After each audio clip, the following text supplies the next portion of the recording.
With the recent increase in attempted thefts at the Habitat for Humanity ReStore in Vienna, staff decided to set up security cameras at the store to reduce the amount of items being stolen.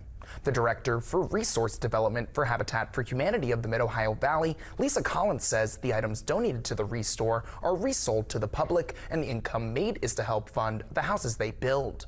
Collins said with the cameras installed, there has been a decrease in the amount of theft attempts. Collins and the manager of the ReStore, Lisa McCrae, talked about the importance of why people shouldn't steal from the ReStore. This isn't for giveaway. This is a mission. This is a business. This is a nonprofit.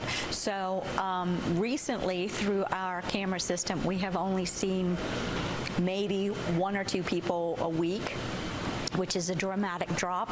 It's a mission, and we make a joke that you're not stealing from us, you're stealing from God, because this is part of our mission. But really, that's kind of true. So we continue to remind people that it's not a place to take what you want and walk out. Collins says with these security cameras up, it assures that people's donations are being sold and the money is going towards the humanity projects.